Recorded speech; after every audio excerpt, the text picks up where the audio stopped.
Bienvenidos y bienvenidas y bienvenides a todas las personas que nos están escuchando el día de hoy en nuestro podcast Arte y Labia. Hoy día es nuestro primer capítulo de vuelta en nuestra tercera temporada. El último capítulo fue el 24 de diciembre, así que estamos felices de volver nuevamente. Queríamos agradecerles profundamente por haber estado durante todo el verano. Recibimos mensajes, nuevos oyentes que se escucharon todos los capítulos y nos amaron y fue muy emocionante leer ese tipo de comentarios.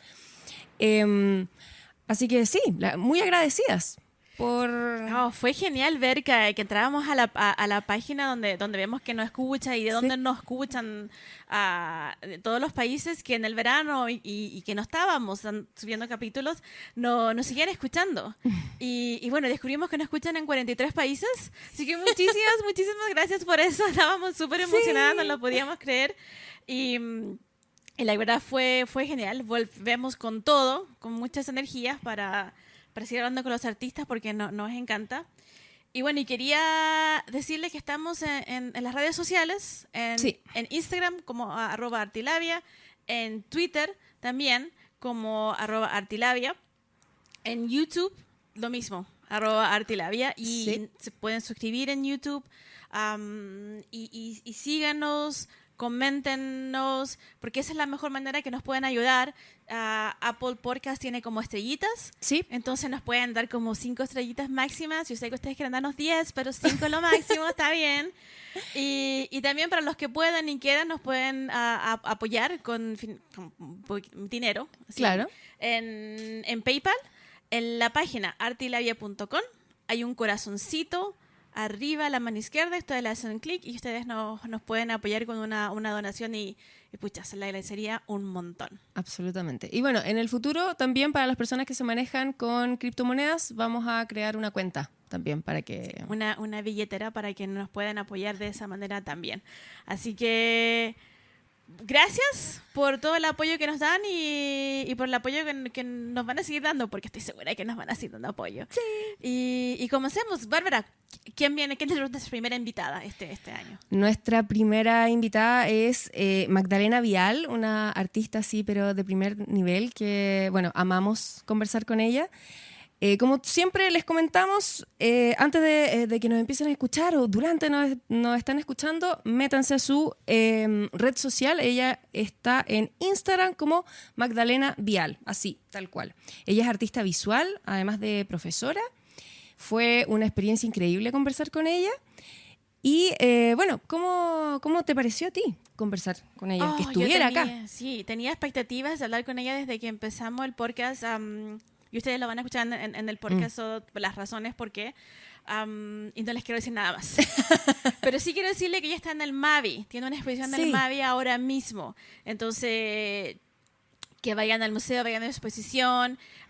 Es genial ver sus obras gigantes ahí en la pared y te sientes como que te están abrazando. Así que escúchenla y después vayan al museo a ver su trabajo. Sí, estuvo muy lindo. Así que nada, invitadísimas. Gracias.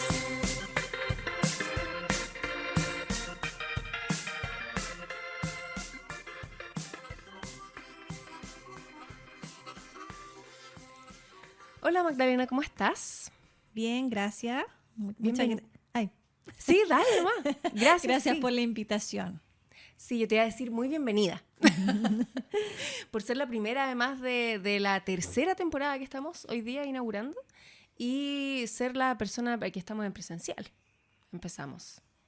Así que, sí. Le estoy robando el micrófono a la Bárbara, pues tenemos problemas técnicos, un poquito. No, Magdalena, en el podcast yo he hablado mucho de ti. Cada vez pregunta por un artista, ¿quién es un artista que te gusta? Y yo te lo he dicho a ti en persona. Es como la Magdalena Vial. Y de hecho, en Twitter también estábamos en una sala y estábamos hablando de artistas que son tradicionales, que no están en el mundo NFT, pero que deberían estar y que todo el mundo mundial debería conocerlos. Entonces yo dije, la Magdalena, y le conté que fue la exposición contigo que está en el Mavi y cómo era, y le hablé un montón de cosas, lo de tu BTA. Entonces es como... desde que empecé el podcast yo era como, necesito hablar con la Magdalena porque todo el mundo tiene que conocerla y conocer su trabajo. Entonces, estoy como súper feliz y súper, hiper contenta de que estás aquí con nosotras. Estoy felicísima. Oye, 1.000.000 de gracias y yo estoy muy, muy feliz también. Y agradecida por Laila de esa promoción que me hace. Sí, ¿no? Qué tierna, Sí. qué amorosa. Sí, yo he escuchado de ti desde con de la Laila, así desde que nos conocemos, así que no, bacán que estés acá. Ya, mira, queremos empezar con una pregunta que es ya icono del podcast, que es, ¿cómo eras tú de niña? ¿Cómo creciste? ¿Dónde creciste? Si tenías hermanos, si creciste en una casa o en un departamento. ¿Y cómo fue que empezaste como a crecer y interesarte en el arte, po? Bueno, yo soy acá santiaguina, crecí en Santiago, en una casa común y corriente, normal, al fondo un pasaje. Mis papás eran personas bien cultas y con mucho interés en el arte. Ya. Y eso yo creo que igual fue importante en mi infancia y como para mi desarrollo después como artista, porque tuve una formación bastante completa en el sentido como cultural y de arte. Y justo coincidió que a mí tenía una inclinación por eso. Entonces me gustaba desde chica. En mi casa habían muchos libros de arte. Y había una de las colecciones en particular, era muy bonita, que era de pintores, era chiquitita, francesa, y que tenía de distintos pintores, y uno de esos era Gauguin. Entonces a mí lo que más me gustaba era ver ese libro de Gauguin, porque había un cuadro que tenía unos perritos chiquititos, cachorritos, que comían en una tacita una leche. Entonces yo escuchaba que ese cuadro era el más lindo, porque claro, era como esa cosa ingenua. Claro. Bueno, pero esa anécdota, pero en general fue así. Mi infancia fue como de bastante relación con el mundo del arte, con visitar muestras, exposiciones. Eso te iba a preguntar, Sí. claro, ¿cómo se manifestaba eso? Como que habían libros y además ya, se Claro, iban íbamos mucho y además también no solo en el ámbito de las artes visuales, sino que también íbamos mucho a escuchar música. Mi papá y mi mamá les gustaba mucho la música, entonces íbamos a ver funciones, a los teatros. Y qué sé yo bailaba, estaba en ballet, fui bailarina mucho tiempo también. Entonces estaba ligada a ese mundo naturalmente. Claro. Lo que puede ser, no sé si es algo bueno o malo, pero es lo que me tocó vivir, y de alguna forma eso también me llevó a yo creo que después del colegio, a querer estudiar algo relacionado con ese mundo, digamos. ¿Y siempre fue así? Ponte tú, saliste de octavo, entraste en la enseñanza media, ponte tú supiste que ibas a estudiar algo que tenía que ver con el arte, o había algo en tu mente como de otras cosas? No, obviamente tenía montones de otras inquietudes, o sea, me gustaba mucho, qué sé yo, la literatura, me gustaba el teatro, pero siempre era en ese lado, como claro, más del ámbito de la cultura, de humanista, ese tipo de cosas me gustaban. Y después, en la medida también que fui, porque mi mamá tenía un taller en la casa, ¿Ya? porque mi mamá también es artista, entonces, y mi papá fotografía, entonces de alguna manera siempre había un lugar ahí para hacer cosas. Claro. ¿Te fijas? Entonces yo iba y trabajaba también ahí, hacía mis propias obras, digamos. ¿Desde cuándo? Desde chica, desde que ella, no sé, pues, Onda, 7 tendría, años, claro, 8 años. 7, siempre habían cosas para pintar en la casa. Claro. Entonces hacía unas exposiciones, las subía a la escalera, o sea, así, y por todo cobraba. Era tan buena para el negocio cuando era chica, y ahora soy tan mala porque por todo cobraba, entrada por la exposición. Vendía los cuadros, hacía unos Excelente. libros que pintaba y se los vendía a las mamás del turno del colegio, todo lo vendía. ¿De qué edad estábamos estas personas de negocios? A las de 7 años, 8 años, 9, 10, esas edades. Lamentablemente no fue algo que se mantuvo en el tiempo. Oye, ¿y era ahí traviesa, inquieta o era más o sea, tranquila en un lugar? No, era inquieta, muy, muy de hacer cosas, o sea, de actividades, digamos, pero pero buena persona, o sea, obediente, digamos, pero como bien hiperkinética, bien de hacer hartas cosas, de salir, sí, de explorar, sí, sí. Como de curiosa, en el fondo.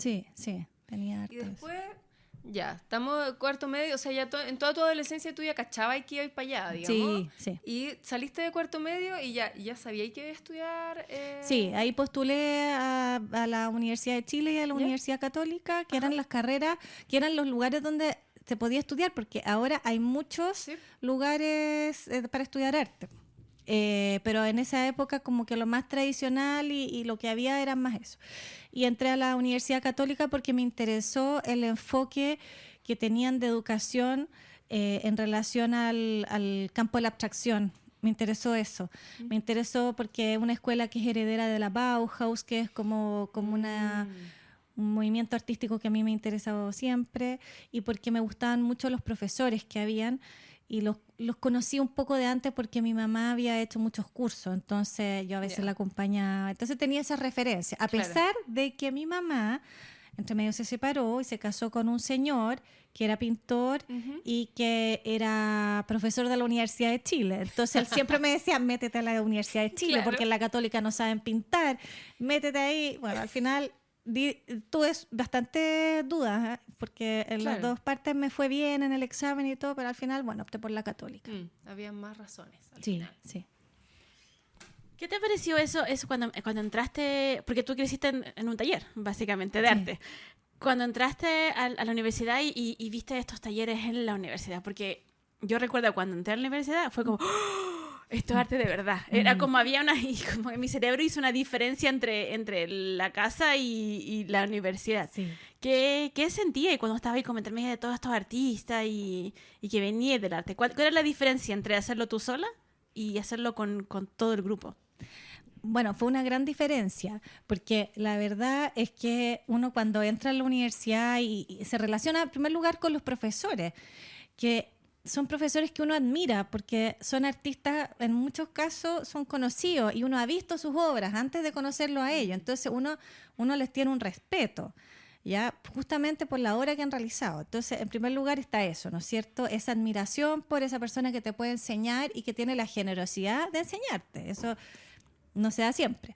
Y lo otro, los demás alumnos, que es tan interesante poder compartir y estar en un taller y poder corregir entre varias personas y poder comentar los trabajos, entonces, y ver también cómo los alumnos más grandes están haciendo otras cosas, entonces es muy enriquecedor eso.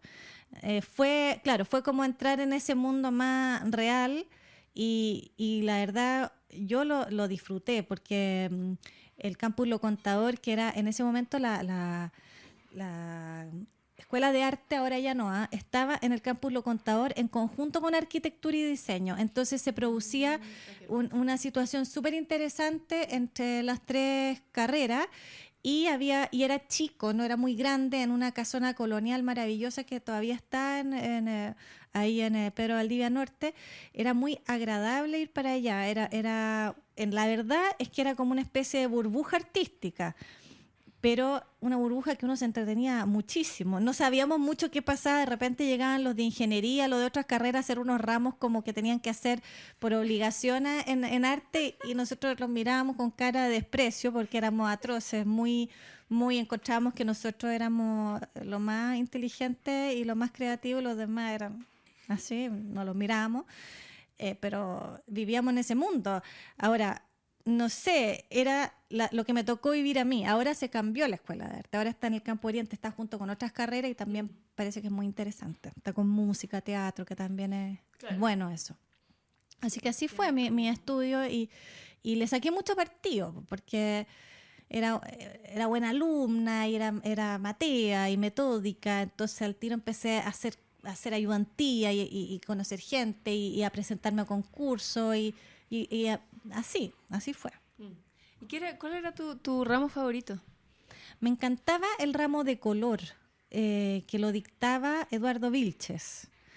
Y me gustaba mucho que eso de la interacción del color, que es un curso que inventó Joseph Albers, que es de la Bauhaus, y que después se fue implementando en otras universidades. Eduardo Vilches fue alumno de un alumno de Albers en Yale, y trajo para acá ese curso, y para mí fue, bueno, un curso emblemático de la Universidad Católica, que yo siempre le digo a todo el mundo que lo tiene que tomar, porque es muy, muy bueno. Me lo ha dicho a mí. Hay que hacerlo. Te entretendrías mucho. Escuchémoslo. Te entretendrías mucho en ese curso, porque uno aprende cosas con ese curso. Uno aprende cosas que le quedan para siempre. Conceptos, pero también prácticas del color.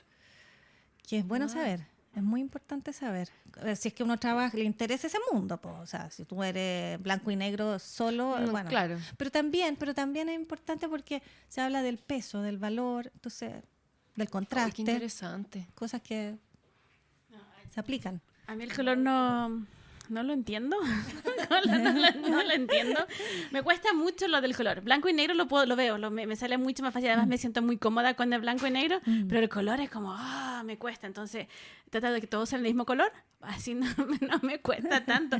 No sé si trato, pero eso es lo que sale. Y está hablando con otro artista, el año pasado, no sé en qué año estamos, pero gracias. Y le conté de este curso, que tú me lo contaste a mí, Sí. y ella me dice, hagámoslo juntas. Y yo la miro y le digo, ok, me dice, sí tenemos presión a hacerla a las dos, porque así tenemos que... Así que ese es el plan de este año, es tomar ese curso, porque me interesa saber más, pero me da un miedo atroz. No, hay otra gente que también lo dicta, porque Eduardo Vilches ya está... tiene sus años, pues.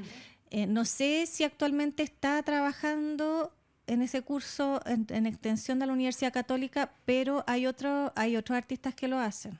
Cristian Silva, que es un amigo mío, que fue el que me escribió el texto de la exposición, él hace ese curso. Es buenísimo, es muy buen. Él fue ayudante de Vilches, yo también fui ayudante de Vilches.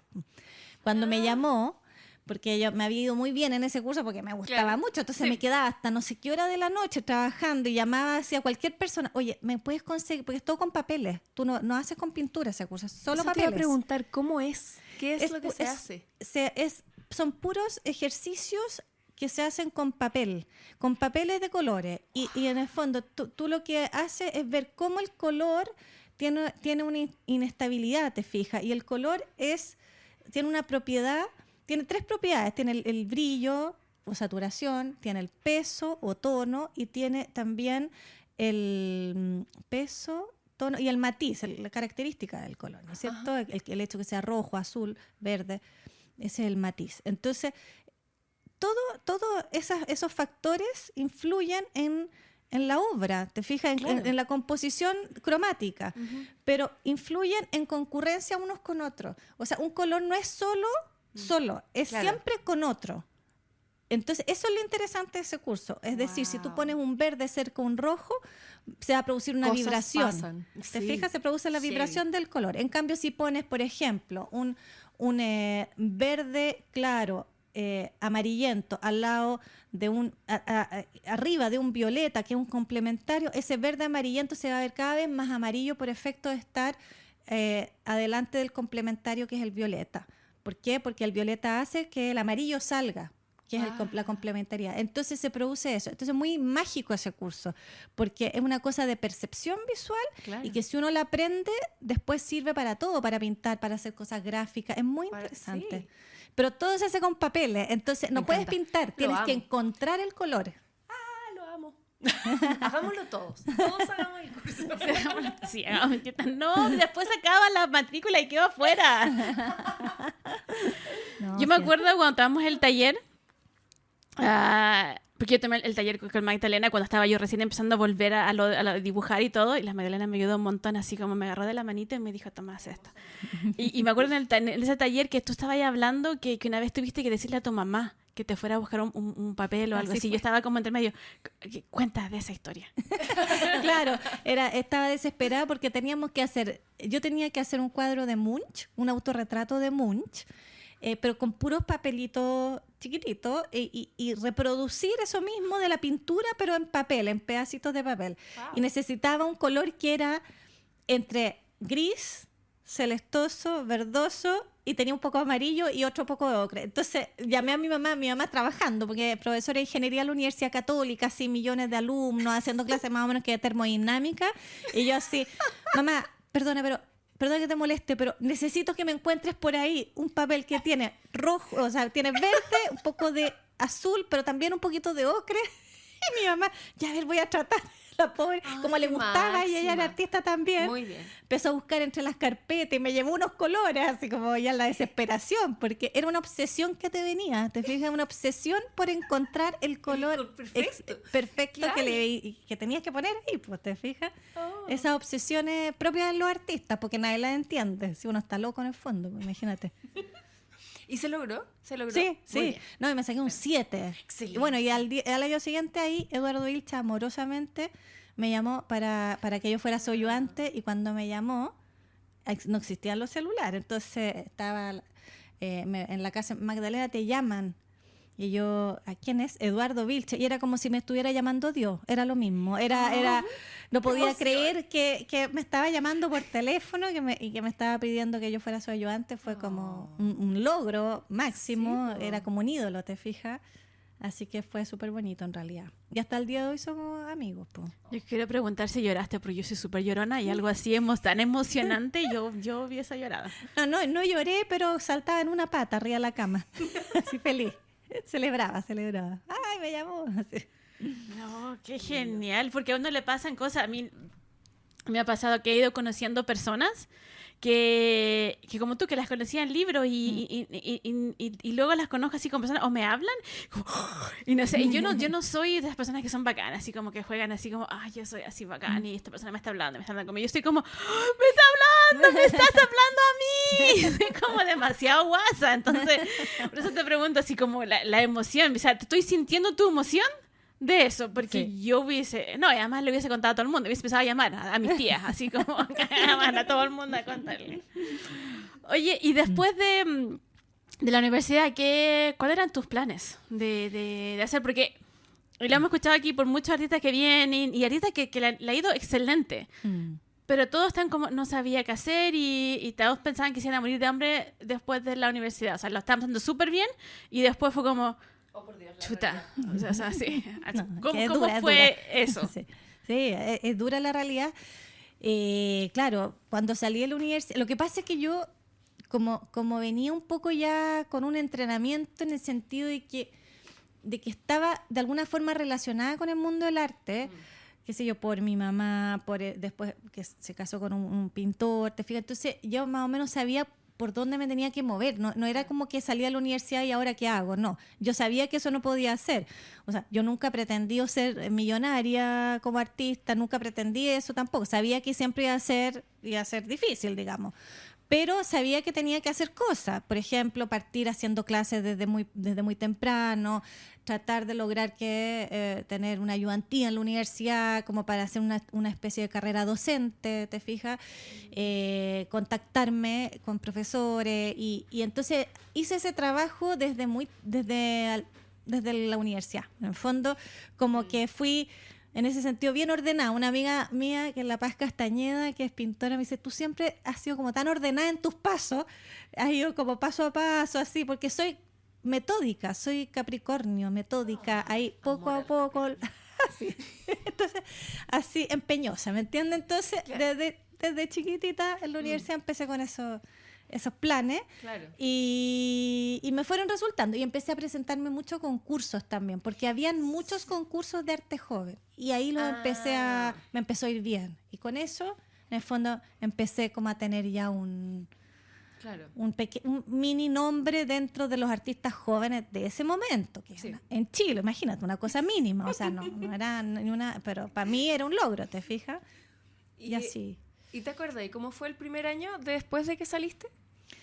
Así ¿qué es lo que ocurrió cuando ya estabais fuera de la U? Bueno, ¿ese primer año? El primer año fue bien bonito porque, me fue muy bien en la universidad en el examen de grado. Entonces hice una exposición. Aproveché eso y dije, ya, al tiro voy a hacer una exposición con estos cuadros que hice con mi socia, que es mi socia hasta el día de hoy, que la Laila la conoce, que es la Inés Schmidt.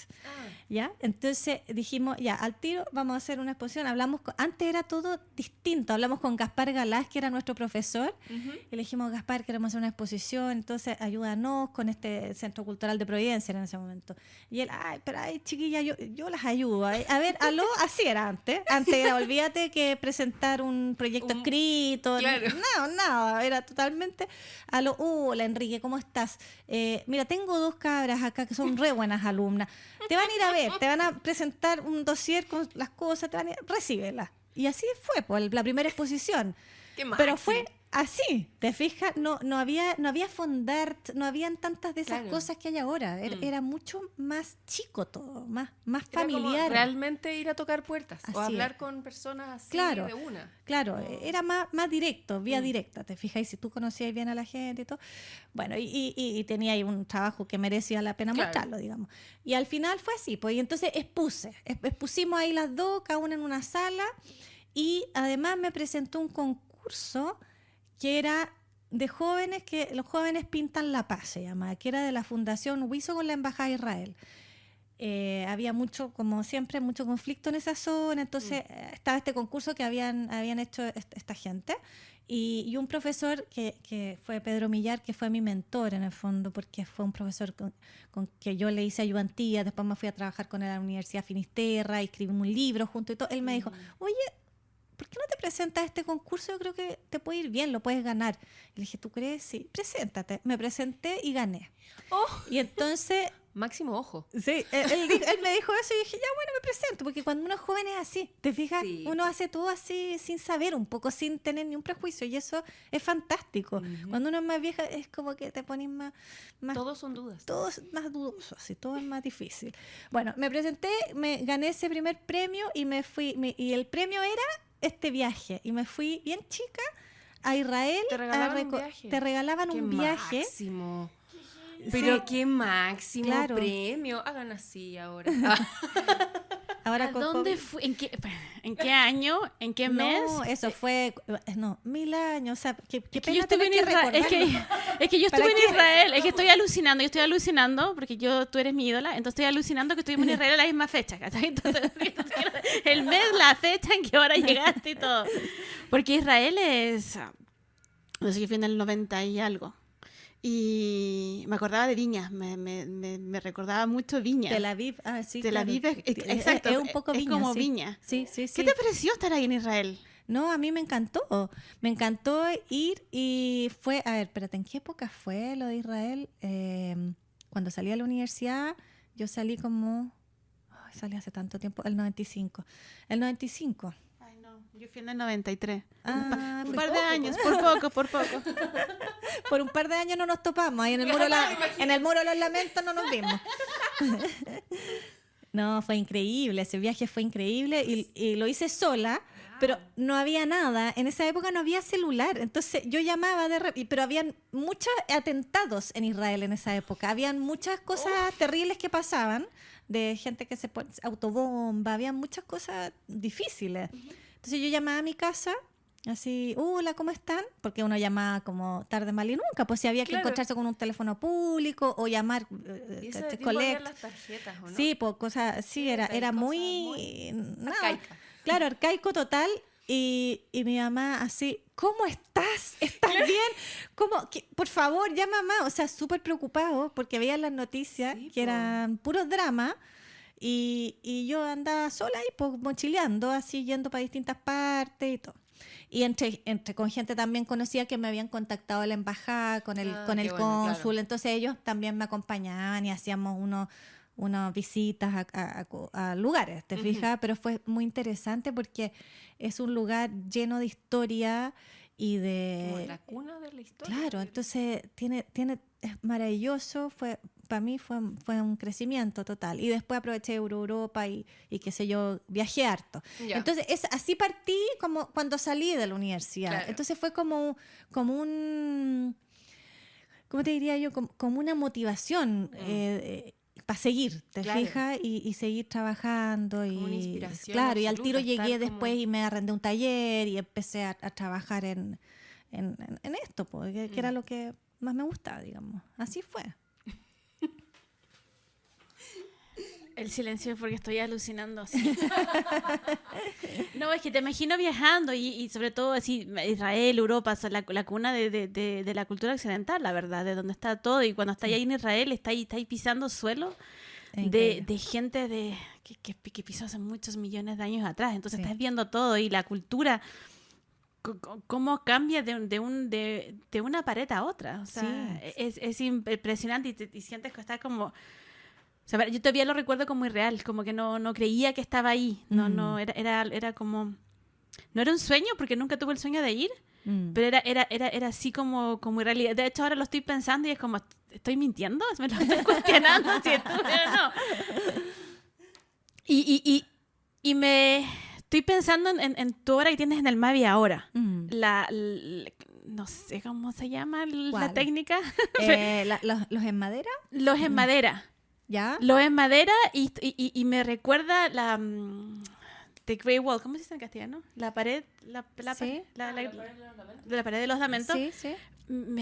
La junté recién en mi cerebro, así como que las dos cosas a la vez, porque esa pared y las pedritas tienen como hoyitos, tienen como el diseño, tienen como... Entonces, bueno... ¿Hay algo? ¿Hay algo? Sí, hay algo, sí, totalmente, porque una de las cosas que a mí me ha gustado como explorar como artista es el asunto de la materialidad y todas esas culturas pretéritas cuando uno ve, por ejemplo, las vasijas, cuando uno ve las rocas talladas, cuando ve ese mismo muro, está ese efecto de la acción humana o de la acción de la naturaleza sobre la materia. Y eso de alguna manera a mí siempre me ha interesado. Como que he tenido como ese interés como un poco arqueológico, artístico. Me interesa mucho todo eso. Me interesan las culturas antiguas, las civilizaciones antiguas. Me gusta mirarlo. Tengo una colección de libros de arte que se llama El universo de las formas, que estaba en mi casa cuando era chica y que yo lo veía mucho, pero que además después mi papá como regalo me hizo toda esa colección.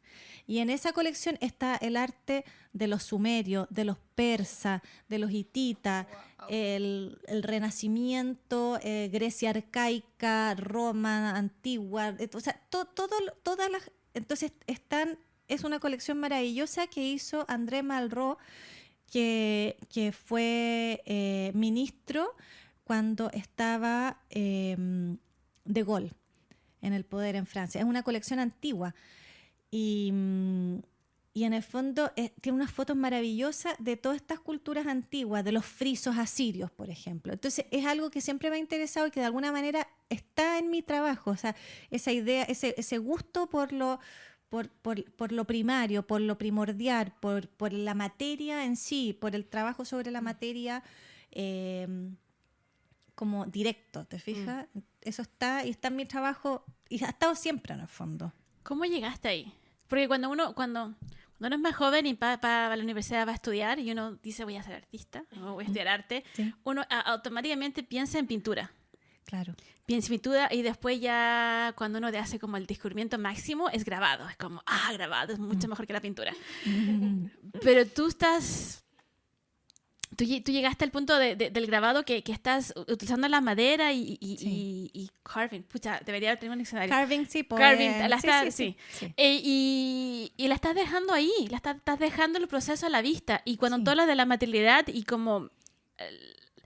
Cuando estábamos hablando del museo la otra vez era que la madera que usas tiene diferentes capas y el pegamento y hay colores. Cuando tú vas entrando a la madera como picándola, se ve esa capa como que estás descubriendo. Sí. ¿Cómo llegaste a esto? ¿Cómo llegaste a decir, ¿sabéis qué? Voy a parar esto del grabado aquí y me gusta ¿cómo se dice? ¿La matriz?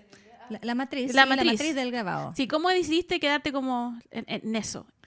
Bueno, porque, a ver, es que parte la historia con la madera, este encuentro con la madera viene desde la universidad. ¿Por qué? Porque justamente en la Católica, eso que tú dices, yo tomé muchos ramos de pintura, también de grabado, me gustaba mucho, y la Católica tiene un fuerte en esa época tenía un fuerte componente de enseñanza al grabado porque los profesores eran todos grabadores, muchos profesores eran grabadores. Jaime Cruz, Pedro Millar, Eduardo Vilche, eran grabadores importantes chilenos. Son.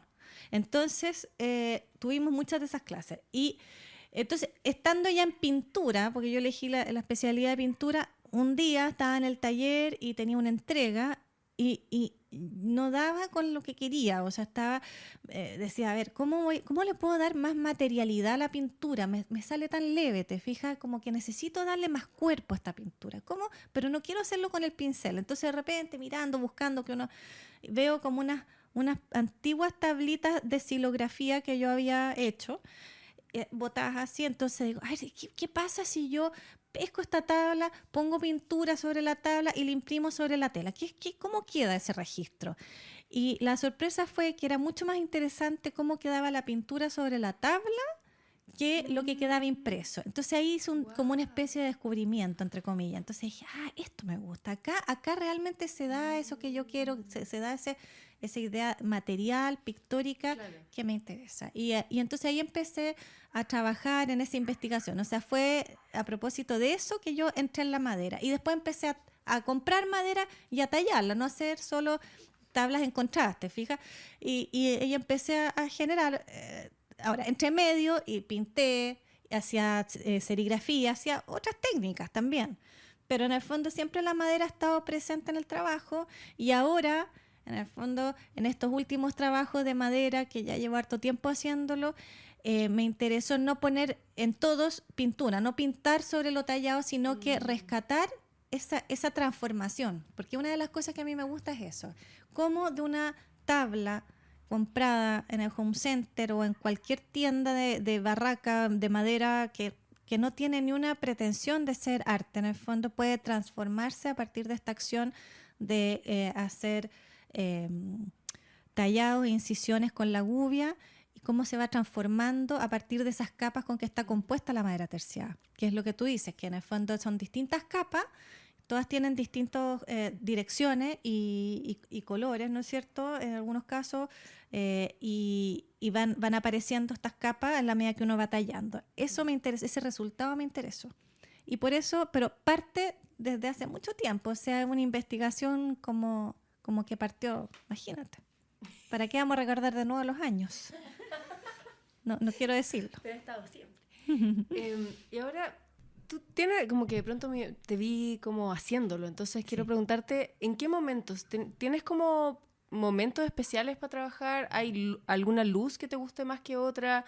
¿O hay alguna hora del día que te guste más que otra para trabajar en como que no, la verdad, no, cuando me meto no estoy muy preocupada de la hora, ni, o sea, en general, porque yo trabajo todos los días. Trato de trabajar cuando estoy elaborando un proyecto con más intensidad y más rato. Entonces trato de trabajar desde la mañana y en la mañana a mí me sale más fácil siempre trabajar. Pero no... Ya, no tiene que ver como con una cosa de hora o de nada, tiene más que ver como contigo. Claro, el momento en que ingresas ahí ya... Claro, porque cuando uno está trabajando ya se olvida de todo el resto. Te fijas, te da lo mismo un poco la hora, te da lo mismo si está nublado, si está bonito, porque ya te metiste en ese mundo. Entonces estás como en esa reclusión así, trabajando nomás, pues, y tratando de sacar adelante ese mundo del cuadro o de lo que estés haciendo. ¿Y cuánto tardas? Depende, porque en esos cuadros... Tus cuadros, claro, son gigantes. Sí, hay unos muy grandes, en eso me demoré harto, porque son de muchas capas, de muchos intentos, de muchos momentos, entonces me demoraba, no sé, en uno me demoré 1 año, porque los iba tomando y retomando, ¿te fijas? En el fondo, no es que yo haga uno, siga, y lo termine y listo, no. Un intento, otro, la Laila sabe porque así es el trabajo de arte, ¿no es cierto? Entonces, de repente, unos que son unos que se llaman jardín, que están en la exposición, que son con colores, en eso me demoré casi todo 1 año porque partí haciendo una cosa y después me di cuenta, después de 6 meses, que no estaba bien y tuve que retomarlo, ¿te fijas? Entonces, al final, en el fondo, el trabajo de la reflexión no es solo el hacer, sino que es la reflexión lo que hace que el trabajo al final decante y eso puede tardar, no es inmediato. En algunos sale más rápido, pero es porque has hecho mucho también antes. Entonces, Sí, po. yo no te podría decir así como me demoro un mes en cada cuadro. No, claro. Es difícil decirlo. Sí, por eso. Y esa reflexión que habla es como, ¿ocurre contigo misma o hay momentos en que tú hablas con otros amigos artistas o llevas personas? O ¿cómo funciona esa...? Soy bien solitaria y neurótica para trabajar sola en mi taller. Soy así, o sea, no me gusta que me molesten mucho, digamos. Entonces hago esa primera reflexión sola, pero también tengo gente de confianza a quien yo sí le pregunto. Le pregunto cosas, pero son contadas las personas, la verdad.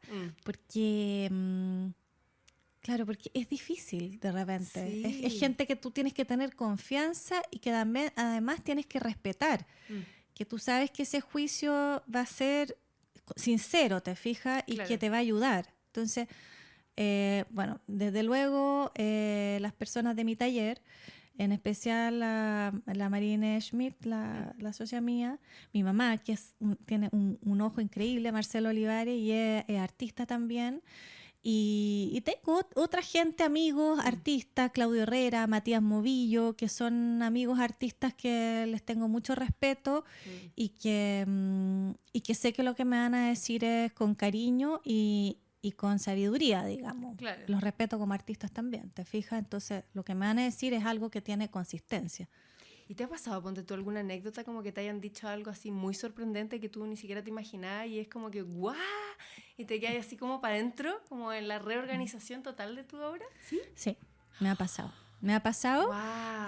pero ha sido bueno, ha sido bueno. ¿Por qué? Porque yo, claro, porque yo me he metido a talleres también. ¿Ya? Los artistas igual nos metemos a talleres. Porque uno muchas veces está perdido, ¿te fijas? Sí. No siempre sabes todo, ¿te fijas? No siempre es como que el camino va directo. De repente tú dices, no. Entonces, me acuerdo que una vez me metí al taller de Eugenio Dittborn, que es un gran artista chileno, y le hice una tutoría con él. Y al principio estaba muy deprimida por las cosas que me decía, y cosas que tenía toda la razón. Porque yo estaba en un momento de conflicto en mi obra y él me ayudó a salir de ese conflicto y me mostró, o sea, fue muy interesante, fue como otra visión sobre la obra y me permitió también salirme a lo mejor de una zona de confort en que yo estaba y que necesitaba explorar otras realidades, otras maneras, otras técnicas y otros conceptos también. Entonces yo creo que es importante la interacción entre los artistas y es nutritiva, de todas maneras, es importante. Qué hermoso, sí, lo hemos hablado igual. Sí, no, sí. Porque uno se pierde sola en su mundo y Sí. si le preguntas a tus familiares, todo el mundo le va a encantar lo que haces. Obvio. Sí. Qué lindo, qué lindo, qué Sí, lindo. pues, sí, pues. Sí. Pero si le preguntas a un niño chiquitito de unos 4 años, 5 años, te decía, ¡ah! No está tan bueno. Eso es lo mejor que puedes confiar. Yo te quería preguntar y traerte en eso de estar alrededor de artistas. Tú enseñas en una universidad. Quisiera saber cómo llegaste a ser profesora y también cómo ves a los alumnos. Porque antes hablamos cómo eras tú de alumna, Sí. pero cómo tú ves a los alumnos entrando a este mundo del arte que... Bueno, sí, pues soy profesora de la universidad hace harto tiempo, de la Universidad Finisterra, y partí haciendo ayudantía, siendo ayudante, así ya lo más cabra chica que hay, así en segundo año de universidad, siendo ayudante de Eduardo Vilche, de Pedro Millar, de todos los profesores de la Católica. Y ahí, como era ayudante de Pedro, él fue muy generoso porque él me invitó a ser su ayudante cuando se abrió la universidad. Me dijo, ¿quieres ir conmigo? Y entras acá. Entonces partió la Universidad Finisterra y yo ya estaba ahí adentro y poco a poco fui haciendo como una carrera docente. Y así fue como partí. Y yo siempre he sido bien profesora. Mis niños se ríen de mí, se enojan más bien conmigo. Me dicen, mamá, es que qué lata, profesora 24/7. Siempre me dicen, porque yo explico todo. Claro. Les voy hablando si estamos en un barrio histórico, bueno, este edificio, el Museo de Bellas Artes, niños, que ustedes saben, que no sé qué, lo hizo no sé qué. Máximo. Claro, pero ellos lo odian. Bueno, ellos no. Yo le digo, bueno, algún día lo valorarán, no sé, sabrán algo, no serán tan ignorantes. Pues. Pero... siempre he sido bien profesora, buena para enseñar. Siempre me ha gustado desde chica. Que, claro, yo creo que también es como el ejemplo que recibiste tú, po. Sí, como que así fue como tú viviste. También, así te relacionabas sí, con tu porque imagino que tus papás hacían como algo parecido. Mi mamá era profesora, profesora de la universidad también. Sí. Entonces, claro, era como tu forma de relacionarte con. Sí, totalmente. Yo creo que tiene que ver con eso. Así que, bueno, y ahora los alumnos, bueno, en general a mí me ha gustado mucho hacer clases y ha sido súper enriquecedor en el sentido de que los alumnos te dan mucho y ellos no se dan cuenta porque son ingenuos, no saben, te fijas, ellos entran como alumnos, como uno entra a la universidad, uno es un pollo cuando entra a la universidad. Pero en esa desparpajo, en esa ingenuidad, también te entregan mucho. Entonces, para mí ha sido algo como... interesante, ha sido bueno desde el punto de vista de mí como artista también, como para mantener una obra que tenga una frescura, que tenga una vigencia, que no se quede pegada en una forma. Claro.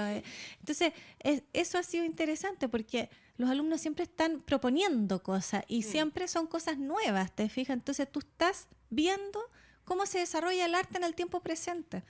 Porque son jóvenes, conocen otras técnicas, saben muchas cosas que uno no sabe. Entonces te enseñan, de alguna manera tú aprendes mucho y aprendes también mucho con comunicar. Cuando uno enseña, además aprende. Uno enseñando aprende mucho, porque tienes que inventar metodología, tienes que inventar formas de comunicar tu experiencia. Y en ese inventar esas estrategias tú vas aprendiendo, ¿te fijas? Entonces, en ese sentido ha sido para mí súper interesante.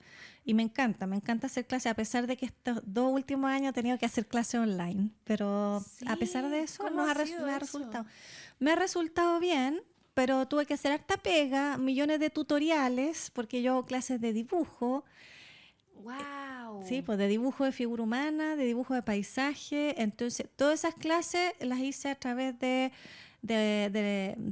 tutoriales que yo hice todos los ejercicios y mostraba y así. Entonces me fui como batiendo.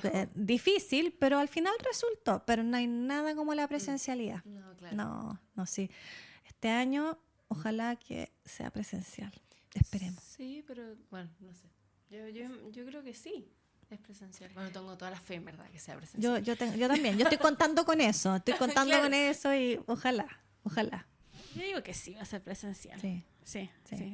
Lo digo yo. Créame. No, yo digo que sí porque la gente está chata. Están así como ya no dan más. Entonces va... Sí, es necesario. Es necesario porque las clases de arte, además, tú trabajas con materiales, yo a los alumnos, si yo me acerco al tablero a enseñarles, a decir cómo tomar el carbón, ya es distinto que decírselo a través de la pantalla, ¿te fijas? Es muy distinto. Entonces, claro, yo a los alumnos, hagamos un video, hagamos montones de estrategias buenas y que resultaron, finalmente igual fue exitoso, pero no reemplaza esa... porque esa relación personal, esa relación entre el alumno y el profesor, de la mirada, de la cercanía, aunque sea con mascarilla, es mejor que a través de la pantalla. O sea, se aprende más, es mucho más rápido el aprendizaje, por lo menos en arte. No sé. Yo creo que sí, es mucho más rápido. Cuando estaba en el taller contigo, que estábamos trabajando en la figura humana, yo intenté hacer tutoriales con YouTube y hacer todo esto, pero no me hacía clic, así como que lo entendía, lo veía, pero igual terminaba haciendo lo que ya tenía como en mi cerebro. Claro. Entonces, cuando tomé el taller contigo y que estábamos trabajando con el palo de maqueta y acercándote y construyendo, porque era como... Ahí aprendí a construir el dibujo, la verdad, y la figura, porque antes estaba más o menos como copiándola. Entonces, yo no sé... ¿Sé que lo hiciste online? Lo hice online, pero me suena así muy difícil para mí, porque yo recuerdo cómo lo estábamos haciendo. O sea, tú venías, te acercabas y a veces me tomabas el lápiz, arreglas esto acá, porque yo no veía, tú me decías y yo no lo veía. Entonces, cuando tú venías y me decías, Laila, pero es acá, y lo ponías, lo apuntabas con el dedo y tomabas el carboncillo y lo hacías, era como, obvio que era ahí. Pero no lo veía antes que tú vinieras y lo hicieras. Entonces, es como... Me imagino es súper complejo hacerlo online. Muy complejo. Por eso te digo que tuve que hacer montones de tutoriales, paso a paso, y los tengo en YouTube. Imagínate que me hizo un canal de YouTube y los alumnos me pedían videos. Profe, ponga más videos, por favor. O sea, ellos, te juro...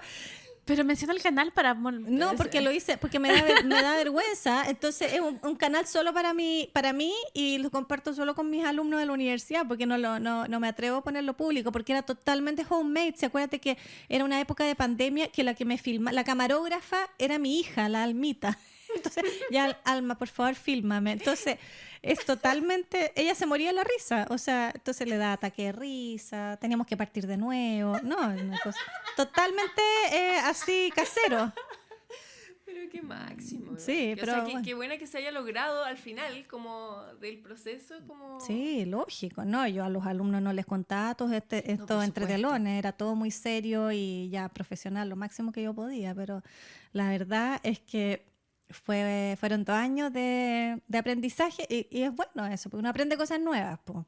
Pero ahora quiero ya dibujar con los alumnos ahí, en el taller, con el tablero, ahí. Fue suficiente. Sí, por favor.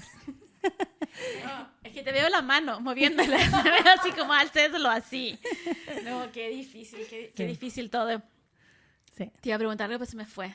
No se pregunta tú, Bárbara. Yo quería saber cómo llegaste al Mavi ahora, porque me parece fascinante. Yo amo ese museo. Es lindo el espacio, Sí. un espacio súper bonito, bueno para los artistas. Yo estoy feliz de haber expuesto ahí. Para mí es un logro para mí, porque no había expuesto en un museo yo sola. Entonces había expuesto, pero en conjunto con otras personas, pero nunca en una exposición individual. Y en ese sentido, para mí, es un logro. ¿Cómo llegué? Porque se hizo un concurso que lo hace una fundación que se llama la Fundación Actual. No sé si la conocen. Esa fundación se preocupa de promocionar artistas de mediana carrera. O sea, artistas que no son ni viejos, ni jóvenes. O sea, como yo, de Muy 50, de esas edades. Entonces, hicieron un concurso para artistas de mediana carrera que tuvieron una trayectoria y que en el fondo presentaran un dossier y un proyecto para el Museo Mavi. El concurso es la Fundación Actual en conjunto con el Mavi. Y en este concurso me saqué, no me gané el primer premio, se lo ganó un amigo mío que lo quiero mucho, así que yo estaba feliz, que es César Gabler, que no sé si ustedes lo conocen, que hace un programa en la radio a todo esto, es competencia de ustedes, en la radio Duna. Entonces, sí, es muy bueno. Les doy el aviso, se llama Figura y Fondo. En la radio Duna los días martes, como a las 6 de la tarde ese programa. Sí. Bueno, y la cosa es que él se lo ganó y yo dije, bueno, qué pena porque todo este trabajo que hice, pero justo la directora estaba ahí en la entrega del premio y me dijo, ¿sabes qué? A mí me gusta mucho este proyecto tuyo, ¿por qué no lo presentamos? Preséntalo, si tienes que hacerle modificaciones, yo te apoyo porque me parece que este proyecto es muy interesante y a mí me encantaría que se mostrara este proyecto. Así que ahí hice toda esa pega de nuevo presentarlo, porque hay una comisión evaluadora, no es ella en el fondo, claro. ni la directora, ahora cambió la directora, pero en el fondo hay una comisión que dice que hay proyectos como... Claro. Y bueno, quedó seleccionado y por eso. Y ahí entonces lo presenté y me aceptaron y nada, pues ahora y me resultó. Así que muy bien. Fue bueno. Sí, tienes que verla.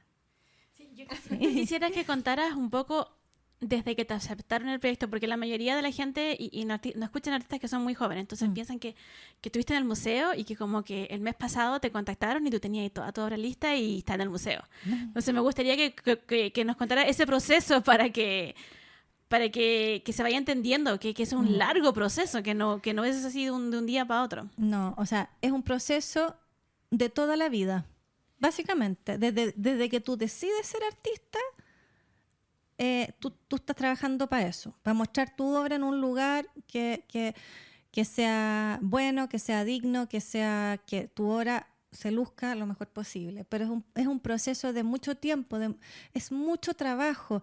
O sea, hacer una exposición es mucho trabajo porque no es solamente hacer las obras, que ya eso es mucho trabajo. O sea, hacer las obras, dedicarle tiempo, trabajar todos los días, reflexionar, botar cosas, desechar. O sea, eso ya es una montaña que hay que escalar.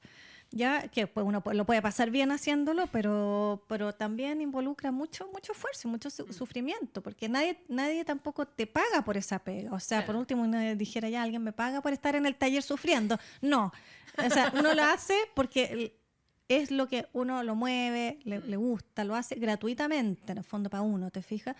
Ahora, después mostrar eso, visibilizarlo, es otro trabajo, pero ese trabajo ya que yo hice es presentar el proyecto, hacer como el texto, digamos, como darle como un sentido a nivel de texto, no solo de statement, sino que de desarrollo filosófico de la obra. Filosófico es como mucho decirlo, pero de contenido, digamos, de contenido escrito. Eso ya también es complejo. ¿Te fijas? Yo hice un magíster entre medio y en ese magíster aproveché de escribir muchas cosas y le di como un marco teórico a este proyecto, como más concreto. Y bueno, todo eso que involucra hacer un proyecto de exposición. Después, el montaje, pensar en el montaje. Yo me hice una maqueta del Mavi, escala 1:500, 1:1, ya no me acuerdo, grande, así, bastante grande, y ahí imprimí todas las obras que tenía, o sea, ya cuando ya estoy ya en un proceso más de avance, ¿te fijas? Y empezar a ver cómo vas a montar, de qué forma, las dimensiones, o sea, planificar las obras también de acuerdo al espacio, claro. Ese es otro tema. Sí. Te fijas las dimensiones, la altura, todo. La luz, qué sé yo, todo lo que quieres proponer respecto a ese espacio. Ese es otro paso, ¿te fijas? Y después pensar en que esa obra tiene que ser visible. Entonces hacer el trabajo de comenzar a mostrar un poco antes esa obra. Entonces todo eso porque uno es como artista, pero también es productora, claro. Hace muchas cosas. O sea, me encantaría que no fuera así, pero es así al final. Acá en Chile. En términos de tiempo, ¿cuánto todo ese proceso? Desde que te dijeron, hiciste la postulación y te dijeron sí, la exposición va. ¿Cuánto tiempo pasó? Ahí pasaron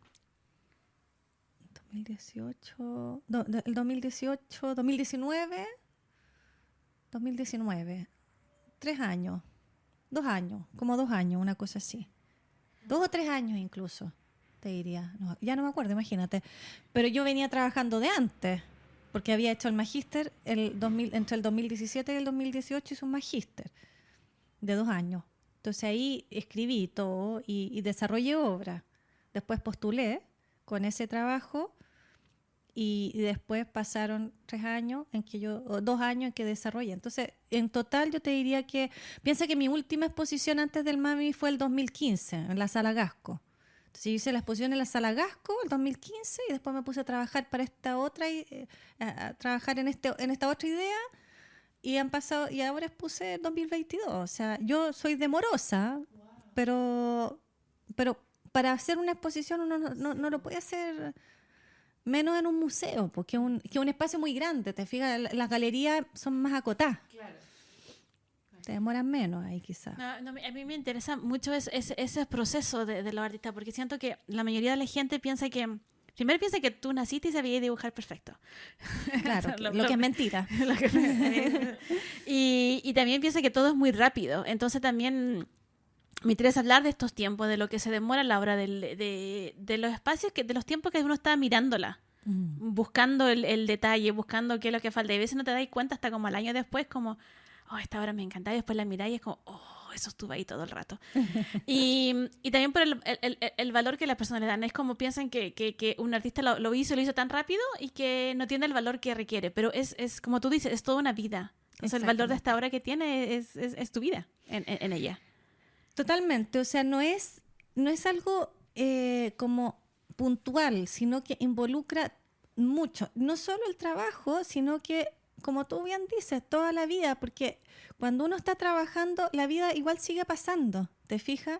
Sí, tú sigues, en el caso mío yo tengo niños, tengo papás que ya tienen su edad, entonces también de repente hay que preocuparse de cosas de ellos, entonces tú sigues haciendo tu vida, tú sigues, qué sé yo, pagando el colegio, o llevándolo, o haciendo las cosas de la casa, ¿te fijas? Y al mismo tiempo estás generando obra, estás haciendo obra.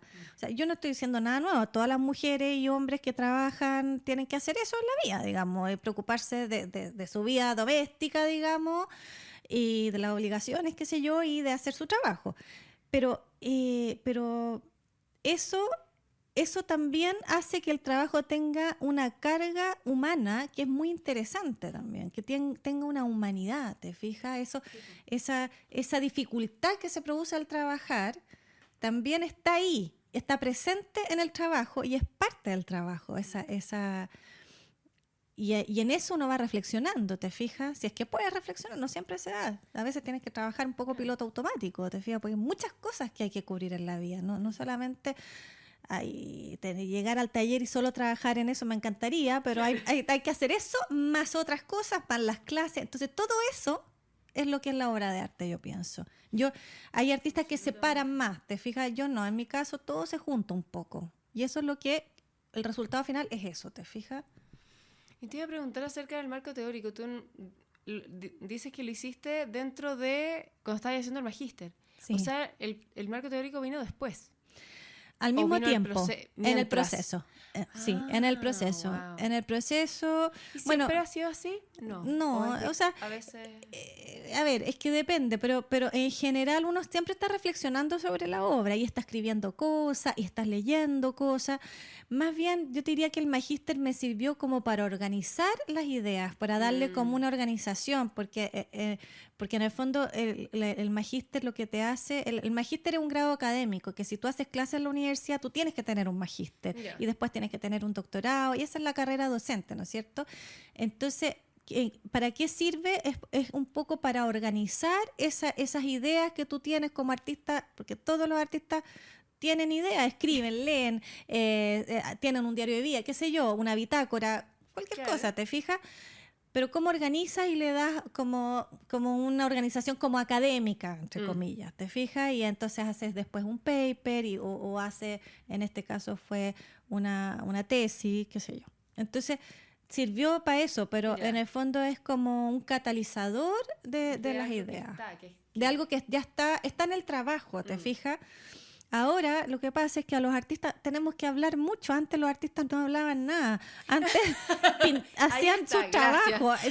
Y todavía hay artistas que dicen eso y yo lo encuentro geniales, pero yo lamentablemente hago clases en la universidad y tengo que decir cosas y te fijas y nada, pues el artista de hoy tiene que además teorizar sobre su obra. Claro. Ya es mucho pedir, pero es así.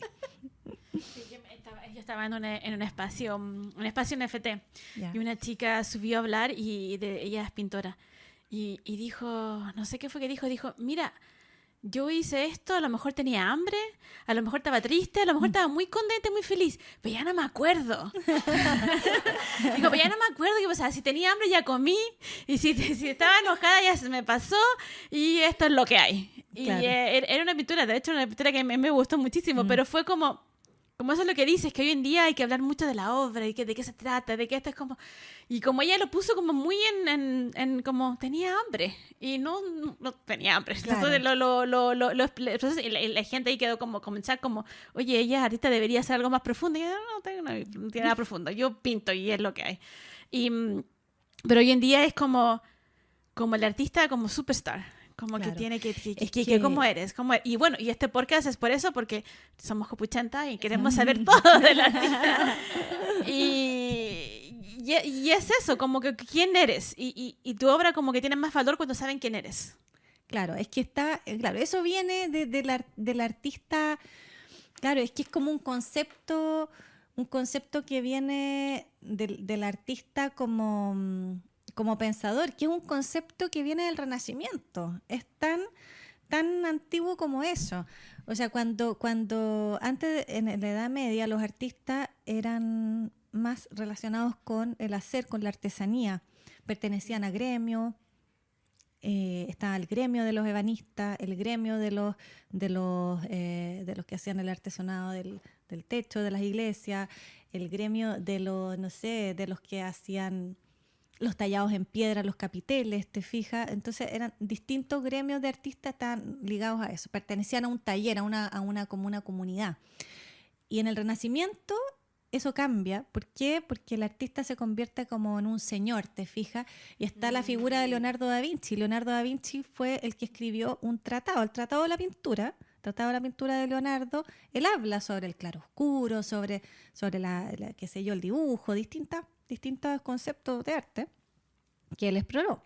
Entonces, esa idea no es una idea como de ahora en realidad, es una idea que viene de hace mucho tiempo y que tiene que ver con el concepto del artista moderno y con el concepto del genio también. ¿Te fijas?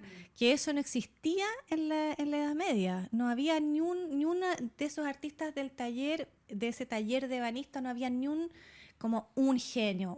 Había quizás un maestro de taller, ¿te fijas? Claro. Que era el que les enseñaba, pero funcionaba como grupo. Entonces, por eso uno no sabe, uno ve los cuadros, no sé, en las iglesias medievales, uno ve unos murales sobre la pared maravillosos y tú no sabes quién los pintó. En cambio, tú ves un cuadro del Renacimiento, este es de Leonardo, ¿te fijas? Claro. Entonces, ahí ese cambio hizo que el artista hablara sobre su trabajo, sobre su experiencia, sobre su vida. El primer libro que se escribió sobre las vidas de los artistas se hizo en el Renacimiento y fue un libro que es de Giorgio Vasari, que era un teórico de esa época, que se llama Las vidas de los artistas. Y en las vidas de los artistas sale la vida de Miguel Ángel, la vida de Leonardo, la vida de, qué sé yo, a ver qué otro artista, Andrea Mantegna, de, qué sé yo, Andrea del Sarto, todos los artistas de esa época. Ese fue el primer libro como que puso al artista como un ser intelectual, no solamente un artesano, ¿te fijas? Claro. Cuando entra en ese sentido, el artista ser ya un pensador también, ¿te fijas? Y bueno, y así ha sido. En general, hasta el día de hoy, los artistas tienen que hablar sobre su obra, y aunque a uno no le gusta mucho, porque a veces hay otros que se expresan mejor sobre la obra de uno, ¿te fijas? Pero bueno, una exigencia, por lo visto. Yo fui hace poco a la exposición que está en el Museo de Bellas Artes de Francisco Méndez Lavé, y sí, yo no lo conocía. Arquitecto, sí. Que claro, él es arquitecto sí. Y también es pintor. Y hay una parte en la exposición donde hay una pantalla donde hay muchos videos que están en torno a él, y hay una parte donde él habla y precisamente le pregunta, él dice como, a mí me preguntan mucho acerca de por qué pinto, qué es lo que hago al pintar, y es como que él decía como, yo pinto de la pintura, o sea, pinto por pintar. Es como que él, lo mismo, era como, no hay más. Es como, eso es lo que hago, yo solo pinto, básicamente. Y los cuadros que tiene son increíbles. Sí, son cuadros como de grandes dimensiones, con color. No he ido a ver la exposición, ahí, pero parece que está buena, sí. Y mientras, cuando tú estabas contando lo del color, sobre todo el rojo y el verde, me acordé de varios de los cuadros que utiliza esa combinación de color, y es alucinante. Sí, como, sí, me han comentado de esa exposición. Usa el color, es increíble. Vibrante, muy saturado, sí. Claro, lo que pasa es que es verdad que uno puede hablar sobre la obra, pero la obra es mucho más que lo que tú puedas, yo pienso, es mucho más que lo que tú puedas hablar sobre ella, porque tiene esa dimensión que es lo más importante del trabajo de arte, que es lo visual, ¿te fijas? Entonces, la percepción visual, también lo táctil, en el caso de mi trabajo, lo táctil. Lo que tiene que ver con las sensaciones, con la sensibilidad. Entonces, es mucho más amplio, y también tiene la gracia de que llama a la imaginación, ¿te fijas? Entonces es difícil categorizarla, es difícil encasillarla con palabras. Tú puedes hacer un alcance con un texto, tú puedes describirla, puedes hacer alcances, puedes incluso metaforizar sobre la obra de arte y puede ser un ejercicio muy interesante y así ha sido, ¿no es cierto? Pero a veces no alcanzan las palabras para describirla o para hablar sobre ella y está ahí. Entonces muchos artistas dicen eso, pero ¿para qué me hacen explicar si está ahí? Esto es lo que yo digo, lo que yo sé hacer. Vean ustedes que eso lo dicen los artistas más antiguos también. Porque es que esa es su forma de expresarse en el mundo. Po. Claro. Es por eso eligieron esa forma. Esa y no la escritura, hablar. no la filosofía. Claro, es verdad.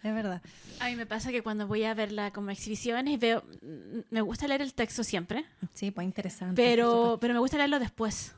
Después de verla. Después de verla me gusta leerlo o a veces me lo llevo y lo leo así como aquí, como que empiezo, porque cuando estoy allí, si leo el texto primero ya sé lo que ando buscando, ya sé lo que tengo que ver. Claro. Pero si lo leo después ya es como que encontré cosas que no vi cuando estaba con la obra así al frente mío. Claro. Y eso me encanta.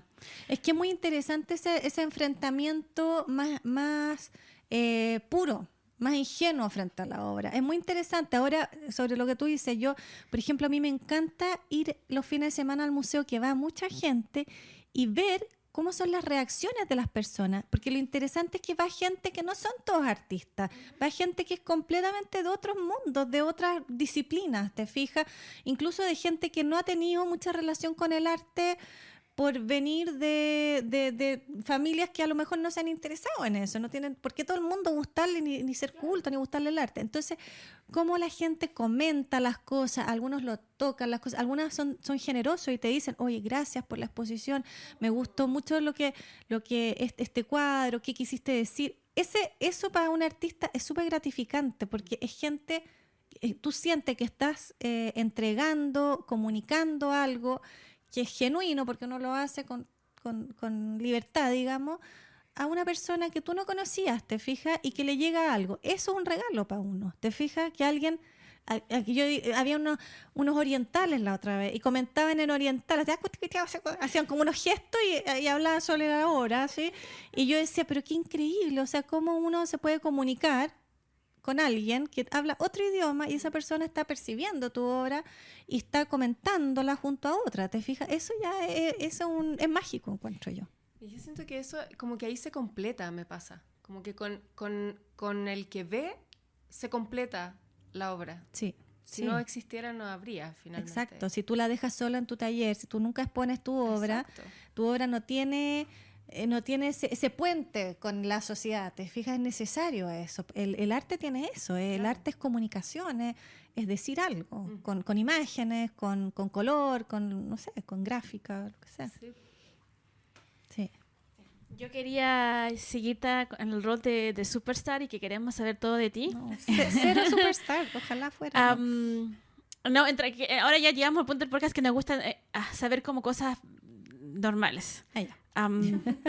Quisiera saber, ¿qué tomaste de desayuno hoy día? Que tomé desayuno. Sí. Oh, soy tan buena para comer, estoy tratando de estar a dieta, no me resulta. No, me comí un pan, un durazno, 2 panes, 2. ¿Con 2 qué? panes. Uno con palta y otro con quesillo y mermelada. Yummy. Sí. Esa combinación es total. Sí. Sí. O queso. ¿Cómo? Queso con mermelada o quesillo con mermelada. Eso. Como mucho, lamentablemente. Máximo. Me encantaría comer menos, no. Te hace feliz. No me resulta.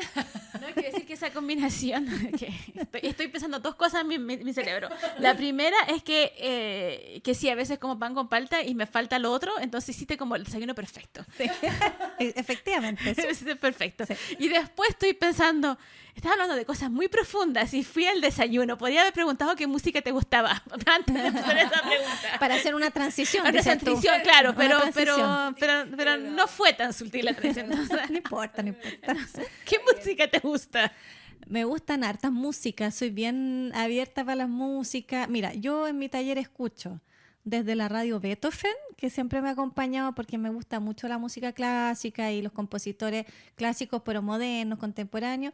Pero también escucho música popular hasta tipo Radio Imagina, o sea, hasta Emanuel. O sea, yo escucho cuando yo ya quiero, ya no quiero pensar en nada, yo digo, ya voy a poner esta música M, soy placer culpable de repente también, entonces música M, feliz. Jazz, también me gusta mucho el jazz, porque mi papá era un amante del jazz, entonces me ha regalado muchos discos. Y la música brasilera también me gusta mucho, porque mi mamá tenía una casa en Brasil, entonces íbamos mucho. O sea, ¿sabes hablar portugués? Sabía, no he practicado. Mi mamá es la que sabe. Yo aprendí un poquito, pero no tanto. Y ya hace mucho tiempo que no voy, entonces lo he olvidado un poco. Pero me gusta mucho la música brasileña también. Es maravilloso. Sí. Es maravilloso. Sí. Yo hace muy poco volví a escuchar, hubo un tiempo que escuchaba mucha música brasileña y después me reencontré de nuevo. Y es una sensación, es como un calor que te da esa música, es como un calorcito así, es muy linda. Tiene además, es relajada, tiene esa levedad, esa manera de vivir en forma más leve, no tan densa, entonces es agradable escuchar. Te iba a preguntar qué hiciste cuando no estaba la Beethoven. No, terrible, así como que posteaba. Posteaba en Instagram, qué horror esto, un homenaje. No, era así como una cosa exagerada. Y después como que a la semana la compró la Universidad Católica y ahora existe de nuevo. Entonces, no. Yo la escucho en el auto, cuando voy manejando. Entonces, y cuando fue como, no sabía qué hacer. ¿Qué escucho? Sí. Porque mi auto es mi santuario. Entonces pongo la música y me pierdo en el mundo. Y era como, y no sabía, iba manejando y era como que me perdía. Fue atroz cuando no estaba. Bueno, oye, peor. para mucha gente fue terrible. Sí, mucha gente decía. Es que era, sí, fue muy yo me acuerdo de escuchar traumático. Claro, el programa de jazz cuando lo agarraron. Ay, bueno, ese es súper bueno. Claro, sí. y era como, ¿y ahora cómo? Puro jazz. Claro. Sí. ¿Tú cantas, Emanuel, las canciones? No, o sea, las canto cuando él las canta. O sea, sí, pues eso, claro. Sí. Como en un karaoke, claro, dúo con él. Un dúo con él. Ojalá fuera un dúo, claro. Un dúo. Y sé que te gusta mucho la lectura. ¿Cuál es tu libro favorito? Mi libro favorito, bueno, no te podría decir un libro favorito, pero a ver, últimamente he estado leyendo bastante poco, pero ahora estoy empezando a leer un libro que me tiene entusiasmada, que es sobre la historia de la escritura, que se llama El infinito en un junco, que es sobre la historia de la escritura, de cómo partió el papel, de cuáles, qué sé yo, las primeras bibliotecas, todo eso. Ese libro me lo recomendó mi mamá, que es una gran lectora y que me lo ha descrito, entonces dije, ya voy a... Y también me estaba leyendo otro libro, pero ni uno de los dos me lo he terminado, que es la invención de la naturaleza, que es sobre Humboldt, sobre los viajes de Humboldt a Latinoamérica, y estaba muy interesante. Pero todos los tengo en stand-by. Ahora, si me tuvieras que preguntar por un autor que me gusta mucho y que lo he leído harto, es Sándor Márai. Sándor Márai, que es con S, sí, Sándor Márai, con Sandor, Sándor Márai. Ese es un escritor húngaro y tiene un libro maravilloso que se llama El último encuentro. Un libro muy interesante, psicológicamente súper potente. Y ha escrito muchos libros, pues, pero ese libro siempre y me gustó otro también, un libro que fue favorito por harto tiempo, en realidad, ahora que me acuerdo, a propósito de las culturas antiguas, fue el libro Memorias de Adriano, de la Marguerite Yourcenar, que son las memorias del emperador Adriano. Y es muy interesante porque está muy bien escrito, de una manera poéticamente bien escrito. Es interesantísimo ese libro, porque uno se mete en ese mundo, en Roma, en esa época. Entonces, muy interesante. Esos libros. Alabo absolutamente tu memoria. Sí, ¿no? De conocer todos los títulos de los libros. No, pero no. Yo ni me acuerdo que comí ayer. No, me pasa que yo puedo leer el libro, nunca me acuerdo de los títulos. ¿En serio? No, me pierdo, me olvido de los libros. Pero yo tengo buena memoria. Sí. pero siempre he tenido, es súper raro. Y a mí me tiran chistes, me tiran tallas, porque yo me acuerdo de todas las cosas. Entonces siempre dicen, preguntémosle a la Mayra, ella se va a acordar. Ella lo sabe, Ella se va a lo tiene acordar. registrado. Es terrible, me acuerdo de todo, de todas las cosas de chicas de la universidad. Me acuerdo de la gente. Y mis amigas me dicen, pero Magda, ¿cómo te acuerdas? Y yo, sí, te juro que me acuerdo de ese gallo, que no sé qué. Qué máximo. Yo he pasado vergüenza, porque no me acuerdo. Estaba en el supermercado, bueno, yo vivía en Chile un par de tiempo y fui a visitar a la familia en Estados Unidos y mi hermana me dice, vamos al supermercado. Entonces fuimos al supermercado y ella se encuentra con una amiga. Y la amiga de ella me ve a mí y empieza a gritar, Laila, ¿cómo estás? Y yo dije, ay, chucha, yo no sé quién es. No sé quién es. Y Mini me abrazó. Y yo era, hola, ¿te acuerdas en el liceo? Fui al liceo con ella y me decía, yo te contaba todos mis problemas. Y yo quedé como, uy, no me acuerdo. Y bueno, dije sí, como para no lucir más. Y además ella conoció a mi hermana después. Llegó a la casa y le puse a preguntar a mi hermana, ¿quién es? ¿Dónde se llama? ¿Dónde vive? Y empezamos a Instagram, porque no me acordaba. Y Ay, parece qué que tremendo. era... Sí, no, era lo peor. Y bueno, ahora va a ser público. Ahora se va a enterar que fue hace un Claro. lapso. Ay, Y yo creo que la última pregunta es si ves televisión. Y televisión referimos a YouTube, a todo, pantallas. Sí, veo, pero no veo tanto, esa es la verdad. No es que me vea tanta televisión, no tengo tanto tiempo para ver, pero veo películas. Me gusta mucho el cine. Me gustan mucho los directores de cine antiguos, por ejemplo. He visto harta película y soy mañosa para las películas, entonces tampoco es que vea mucho Netflix porque tiene que ser buena la película de Netflix. No, soy bien talibán en ese sentido y me gusta ver buenas películas, como me gusta mucho un director ruso que se llama Andrei Tarkovsky, que es muy... Sí, ¿lo conoces? Sí. Bueno, me gusta mucho y varios de los trabajos que yo hice en la exposición están relacionados con imágenes de películas de él. Igual en la exposición anterior. Y bueno, lo que veo, cuando veo pantalla, lo que veo es cine, cosas de cine, película. La última película que vi que me gustó mucho fue... ¿Viste? Ahora no me dijiste que tenía buena memoria. El poder del perro, de la Jane Campion. Que esa está en Netflix. Está en Netflix y es muy interesante porque la atmósfera de esa película es misteriosa, enigmática y es un western, pero diferente. Es muy interesante. O sea, como tipo western por el paisaje, porque, bueno... Ahí, bueno, la tienen que ver, no, pero es buena esa película. Esa fue la última que vi. Lo que veo es eso. Y veo también YouTube, pero todas las cosas que veo en YouTube son más relacionadas con el mundo del arte, es decir, claro, de documentales de artistas, eso me interesa. Y también cosas relacionadas con la naturaleza, pero con el jardín, porque mi hobby es ser jardinera. No es que tenga un jardín maravilloso, pero me gusta, ahí esas cosas veo. Esas cosas me gustan, digamos, de ver en la televisión y así. Sí. En YouTube hay 2 canales que yo escucho, porque me pongo, bueno, yo veo de todo.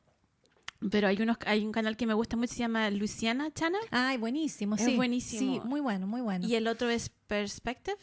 Esa no lo conozco. Está muy bueno. Y como ya saben, ya le conté en el respecto, un poquito cagüinera, el tipo de Prospector empieza a hablar de Van Gogh y cuenta todo lo que ya la mayoría de la gente ya saben, ¿sí? Pero después va como al cagüín de como la anécdota, y viaja por los países donde vivía el artista. De hecho, para Gauguin viajó a Lima y nos mostró la casa donde estaba. Efectivamente, porque él tenía parientes peruanos. Sí, y él vivió en Lima y hablaba español nada más cuando era pequeño. Entonces, te lo voy a mandar. Porque ese es genial, porque ya no solo conoces la obra del artista, lo que se ve en todos lados, sino que va para adentro y viaja por los países y Oye, ese trabajo me gustaría tener.